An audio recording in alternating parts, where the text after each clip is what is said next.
Men often believe that words are harmless, that truth spoken without calculation is a sign of honesty. As Machiavelli warned, honesty without strategy is weakness. In the game of power, the wrong words can undo years of effort. Today we will uncover 7 things you must never say to a woman. Words that weaken your authority, lower your value, and erode the respect upon which influence is built. If you have ever wondered why women pull away, lose attraction, or treat you with less regard, the answer may lie in what leaves your mouth. You're too good for me. At first glance, it seems harmless, even romantic. A man thinks he is complimenting her, raising her onto a pedestal, showing his humility. Yet, to utter these words is to plant the seed of your own downfall. Why? Because the instant you declare someone above you, you place yourself beneath them. You kneel while they stand. And once you take the position of the lesser, you are no longer the prize, you are no longer the man she looks up to. You become the man she looks down upon. Machiavelli teaches us that the perception of power is as vital as power itself. A ruler does not survive by begging his subjects to recognize his authority. He survives because his subjects already believe he possesses it. In the same way, when you tell a woman she is too good for you, you hand her the crown and strip yourself of all command. You announce with your own lips that she is the ruler, you are the ruled. Women do not fall for men who place themselves beneath them. Attraction is not born from pity. A woman may enjoy the feeling of being admired. Admiration without strength does not sustain desire. She might smile when you say it. She may even call you sweet. But deep inside, she begins to feel what Machiavelli would call contempt. For once a leader reveals weakness, contempt is inevitable. And contempt is the death of respect. Think of history's great rulers. Did Caesar ever declare himself unworthy of Rome? Did Alexander bow to his soldiers and whisper, "You are too good for me"? No, they understood that to maintain loyalty, one must project worthiness, even in the face of doubt. So too must you. For when a woman hears you place her above yourself, she does not think, "How noble." She thinks, "If he is beneath me, then why should I follow him?" What is worse, these words often emerge not from strength but from insecurity. A man doubts his own value, perhaps because of his looks, his finances, or his achievements, and he tries to cover this weakness by framing it as a compliment. He thinks she will admire his honesty, his vulnerability. But Machiavelli would tell you vulnerability is only admired when it is rare and calculated, never when it is born of self-pity. Once spoken, "You're too good for me," brands you as a man who does not see himself as her equal, let alone her superior. And here lies the subtle cruelty of these words. A woman does not want to be placed on the highest pedestal, at least not by the man she desires. For once she is elevated too far above you, she no longer feels chosen, she feels burdened. She does not feel like a queen who has been won. She feels like a goddess being worshipped by a servant. And no goddess falls in love with her servant. She may enjoy the flattery, yes, but she will not respect you, and without respect, there can be no lasting desire. The Machiavellian man understands this truth. People value what they must work for. If you say, "You're too good for me," you have already declared that you cost nothing. You have announced that she is the prize, and you are lucky to be tolerated. And once you convince her of that, she will soon look elsewhere to a man who does not tremble in her presence, a man who dares to meet her eye as an equal, or even as the one she must win. The power of a ruler lies not in begging for loyalty, but in inspiring it, and your words must reflect that. "I can't live without you." At first, it sounds like the ultimate declaration of love. A man thinks he is proving his devotion, his passion, his seriousness. He believes these words will make her feel secure, wanted, irreplaceable. Yet in truth, they do the opposite. For when a man declares he cannot live without a woman, he announces that he has no life of his own. He admits dependency, and dependency is the death of desire. Machiavelli reminds us that a ruler must never appear at the mercy of another. The prince who admits that his survival rests in the hands of his subjects invites rebellion, for why should they fear or respect a man who cannot stand alone?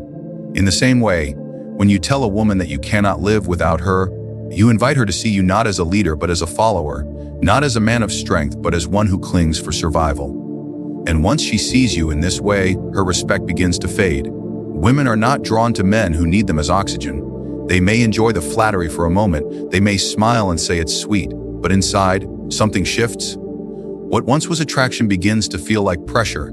She no longer sees you as the man she chose, but as the man who cannot breathe without her. And the cruel irony is this: the more you insist you cannot live without her, the more she will imagine a life without you. Think of how power operates in all relationships. When one side reveals dependence, the other side gains control. The dependent one becomes predictable, desperate, easy to manipulate. This is why Machiavelli counseled rulers to appear self-sufficient even when surrounded by enemies. For the image of independence inspires fear and admiration, while the image of desperation invites contempt. A man who tells a woman, "I can't live without you," does not inspire devotion. He inspires the quiet thought, "Then I can do better." Consider also the weight these words place upon her. By telling her she is your entire reason for living, you make her responsible not only for her own happiness, but for yours as well. Instead of feeling chosen, she feels trapped, as though your existence depends on her every decision. What begins as romance quickly transforms into a burden, and no woman wishes to carry the weight of a man's entire life upon her shoulders. The Machiavellian man understands that true attraction thrives not in dependence but in choice. To say, "I can't live without you," strips away choice. It declares that she is not a partner, but a lifeline. And lifelines are cut when they become too heavy to hold. A man of power must never present himself as incomplete without another. He must show that his life is full, his world is rich, his purpose unshakable. Only then does his presence become valuable, for it is chosen freely, not clung to out of necessity. Imagine a king telling his queen, "Without you." What happens the day she doubts him, or tests him, or simply grows restless? The kingdom trembles, not because she is mighty, but because he is weak. A true king never says he cannot live without his queen. He shows her that his reign is strong with or without her, and in that strength, she finds the reason to stay loyal. When a woman feels that a man's life does not collapse without her, she is drawn to him with more force. For she knows he is with her not from desperation but from power, not because he must, but because he chooses. And in the realm of love, as in the realm of politics, choice is everything. Tell me what to do. These words may sound harmless. A man may think he is showing flexibility, cooperation, or a willingness to please. But in truth, when a man utters this phrase to a woman, he exposes the very weakness that extinguishes attraction. He declares, without realizing it, that he has no plan, no conviction, no leadership. And the moment a man hands over leadership, he loses the respect that sustains desire. Machiavelli reminds us that uncertainty is more dangerous than cruelty. A ruler who hesitates, who seeks direction from his subjects, quickly loses control of his kingdom. The people may tolerate strictness, they may even endure harshness, they cannot forgive weakness. Likewise, a woman may forgive your mistakes, she may even accept your flaws. She will never respect a man who constantly asks her what he should do. Respect dies not in failure, but in indecision. Think of what is hidden behind those words, "Tell me what to do." It is a surrender of responsibility. Instead of making a choice, instead of setting the path, the man begs her to set it for him. He places the burden of leadership upon her shoulders. And while she may carry it for a moment, deep within, she resents it. For no woman desires to be the general when she longs to follow a commander. She may guide, she may advise, she may influence, but once she must decide for both, she feels the weight of his weakness. In the art of power, decisions must be made with confidence, even if they are flawed. For confidence can create loyalty, while indecision creates chaos. A woman is not testing you when she asks what you want. She is testing to see if you have a spine, a direction, a vision. When you answer with, "Tell me what to do," you fail that test instantly. You admit that you cannot steer the ship, and she is left adrift beside you. Consider a kingdom without a ruler. The soldiers ask where to march, the people ask what to build, and the ruler simply replies, "Tell me what to do." Would not the kingdom collapse into disorder? Would not another man rise to take his place, one who dares to command instead of question? Relationships are no different. A man who cannot decide is replaced by a man who can. And yet many men believe that by letting a woman lead, they are showing kindness, humility, or even modern equality. But what they do not realize is this equality in love does not mean sameness in roles.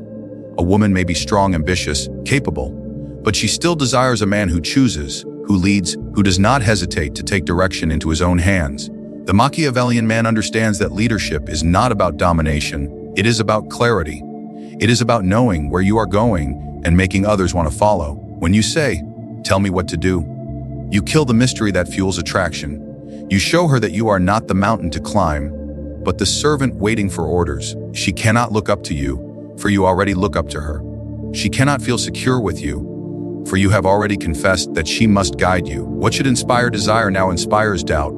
A man must never hand over the crown of decision. He must wear it, even if it feels heavy, even if it demands risk. For women do not long for perfection in men, they long for certainty. They long for the man who does not ask, but declares. The one who says, "Here is what we shall do." And in that statement makes her feel that she is not wandering in chaos, protected by strength. Why don't you love me the way I love you? A question soaked in desperation, a plea disguised as honesty. A man utters this phrase when he feels his grip on her slipping, when affection does not flow back to him with the intensity he pours out. He imagines that by exposing his wound, by revealing his longing, he will awaken her heart. Yet Machiavelli would warn to demand love is to beg for power, and once a ruler begs, he is no ruler at all. Love cannot be summoned by force, nor by guilt, nor by pleading. When a man says these words, he attempts to negotiate affection, as if love were a transaction that could be measured and balanced. But love is not negotiated. It is inspired. And the moment he demands, "Why don't you love me the way I love you?" he confesses that his power to inspire has failed. He admits that he has given, but has not been chosen. He admits that he is not leading the dance, but chasing after a partner who looks elsewhere. Machiavelli reminds us that it is safer to be feared than loved. This is not because fear is more noble, but because fear is more reliable. Love by its nature is fickle, changeable, subject to whims and seasons. To tie your worth to another's love is to tie your crown to the wind. And yet, many men make this fatal mistake. They measure their strength by the affection they receive, and when it is not equal, they crumble. Imagine a prince standing before his court crying out, "Why do you not adore me as I adore you?" The court would not be moved. They would whisper that their prince is weak, that his authority depends not on command but on approval. And when a man says the same to a woman, she too feels that weakness. Instead of desiring him more, she pulls away. Instead of respecting him, she pities him. And pity, as history teaches us, never builds loyalty. The deeper tragedy is this: in that moment the man reveals not love but fear. Fear that he is not enough. Fear that she has options greater than him. Fear that his devotion will not bind her. And fear, once revealed, breeds contempt. A woman may be moved by confidence, by mystery, by the man who holds back even as he gives, but she cannot be moved by the man who grovels for equal affection. For groveling destroys the very tension that makes her love worth pursuing. Understand this: affection is not arithmetic. It is not about equal halves. Sometimes she will love more, sometimes you will. The balance shifts like tides. The Machiavellian man does not cry out when the tide recedes. He does not expose his hunger and say, "Why do you not give me what I give you?" Instead, he accepts that love flows most strongly toward those who seem least desperate for it. For the man who does not demand love, who does not question its measure, becomes the man who receives it freely. When you ask, "Why don't you love me the way I love you?" you expose your hand. You show her that your devotion is no longer a gift, but a chain you expect her to wear. What should have been attraction becomes obligation, and obligation suffocates desire. She does not see a man of worth. She sees a man trying to barter for affection, a man who has lost his sovereignty and placed his happiness entirely in her keeping. The truth is harsh but undeniable. Women do not fall deeper in love with the man who begs for equal love. They fall for the man who commands respect without asking, who inspires devotion without demanding, who is strong enough to give without complaint when it is not returned in equal measure. For his strength, not his pleading, makes him worthy. "I'm sorry for being me." Few words are as poisonous to attraction as this phrase. On the surface, it appears to be humility. A man thinks he is showing self-awareness, admitting his flaws, softening his edges so that she will accept him. But beneath the surface, what he truly reveals is shame. Shame for who he is. Shame for what he brings. Shame for simply existing in the way he does. And nothing kills respect faster than a man who apologizes for his own existence. Machiavelli would remind us that no ruler apologizes for being the ruler. He may apologize for a mistake, if doing so strengthens his position. He may offer words of regret to maintain alliances, but he never apologizes for his throne, for his authority, for his nature. For once a leader says, "I am sorry for being what I am," he tells the world he is unfit to lead. And in the same way, when you tell a woman, "I'm sorry for being me," you confess that you believe you are unworthy of her presence. Consider the weight of this confession. What are you truly saying when you apologize for yourself? You are telling her that she deserves a man better than you, that she should expect more, that you are merely a placeholder until something greater arrives. No woman can continue to feel passion for a man who declares himself inferior. At best, she will feel pity. At worst, she will feel disgust. And neither pity nor disgust build attraction. The irony is that many men utter these words when they feel they are losing her interest. They notice her pulling away, They sense her coldness, and in desperation, they confess, "I'm sorry for being me." They think this vulnerability will touch her heart, will make her stay, will show her how deeply they care. But instead, it confirms her doubts. She sees not vulnerability, but weakness. Not sincerity, but surrender. And Machiavelli warns, once you surrender your own value, no one will fight to preserve it. Look at history's great figures. Did Caesar ever apologize for his ambition? Did Napoleon ever apologize for his hunger for conquest? No. Even when they were hated, they were respected. For they never begged forgiveness for their nature. To apologize for who you are is to erase your power. And once erased, it cannot be restored easily. A woman does not want a man who is ashamed of himself. She does not want to carry the burden of constantly reassuring him, of convincing him he is enough. She wants a man who stands firm in who he is, whether the world applauds or condemns. She wants a man who can say, "This is me. Take it or leave it." For only in that firmness does she feel the security of strength. When you apologize for being yourself, you rob her of the very reason she was drawn to you in the first place. Attraction begins with confidence. It begins with a man who believes in his own worth without needing permission.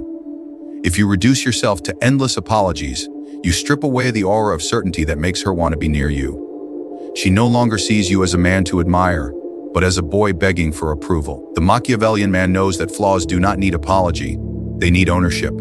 A scar on a warrior's face is not shameful. It is proof of battles survived. A failure in a man's past is not weakness. It is experience forged in fire. To say, "I'm sorry for being me," is to throw away every scar, every triumph, every lesson, and declare it all worthless. And once you declare yourself worthless, how can you expect her to value you? A man who bows an apology for his very existence cannot inspire loyalty, cannot command desire, cannot hold respect. A man who owns his nature, even in imperfection, commands all three. Please don't leave me. At first, these words sound like a plea of love, a desperate attempt to hold on to someone slipping away. Beneath them lies a far more dangerous truth, a man revealing his deepest fear. To say, "Please don't leave me," is to confess that your worth, your stability, even your identity is tied entirely to her presence.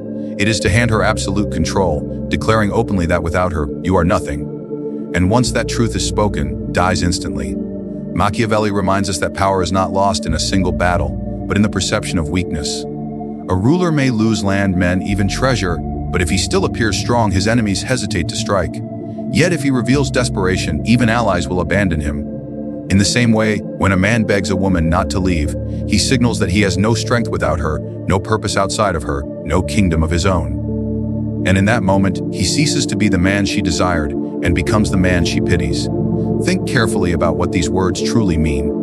"Please don't leave me" is not simply a request. It is an announcement that you are willing to do anything, sacrifice anything, even betray yourself, just to keep her. It is not a declaration of love. It is a surrender of dignity. And once you surrender dignity, you can never demand respect in return. A woman may stay for a time, but not because she is drawn to you. She stays because she feels sorry for you, or because she enjoys the power your weakness gives her. Neither foundation can sustain her desire. Imagine a king falling to his knees before his queen, begging her not to abandon him. Would his kingdom not laugh behind his back? Would his subjects not whisper that their ruler has become a slave in his own palace? No throne can stand when its master has already bowed, and no relationship can endure when the man who should lead becomes the one pleading for survival. The tragedy is that many men utter these words in their most vulnerable moment, when they feel her slipping away, when her interest wanes, when her love no longer feels certain. In their panic, they think begging will prove devotion, that desperation will show her how much they care. Desperation does not inspire devotion. It suffocates it. It makes her feel trapped, responsible for emotions she no longer wishes to carry. And far from pulling her closer, drives her further away. The Machiavellian man understands that no one can be forced to stay. Loyalty must be inspired, not begged for. A woman stays with a man because she sees strength, certainty, and value in him. She stays because she feels chosen, not because she feels obligated. The moment she hears, "Please don't leave me," she no longer feels chosen at all. Instead, she feels like a captor holding a prisoner who has already surrendered his freedom. And what is freely given, she cannot respect. A man of power never ties his survival to the decision of another. He may love, he may give, he may even suffer loss. But he never reveals that loss will destroy him. For the moment he does, he is no longer a man in control of his life, but a man whose fate lies entirely in someone else's hands. And once you place your fate in another's hands, You give them every reason to crush it. When you beg, "Please don't leave me," you kill the very mystery, the very strength that drew her in at the beginning. What once made her chase you has vanished, replaced by the stench of desperation. She does not see a man she cannot live without. She sees a man who cannot live without her. And no woman truly desires the man who kneels in fear of abandonment. In the affairs of power, both in kingdoms and in love, words are never harmless. They are signals, declarations of strength or weakness, commands or confessions. A single careless phrase can dethrone a ruler, and in the same way, it can strip a man of respect in the eyes of a woman. Machiavelli teaches us that perception governs reality. If you wish to hold influence, if you wish to inspire loyalty and desire, you must guard your speech as you guard your crown. Never lower yourself with pleas, apologies, or declarations of dependence. For a man who masters his tongue masters perception, and a man who masters perception holds the throne of power in every realm, even in love.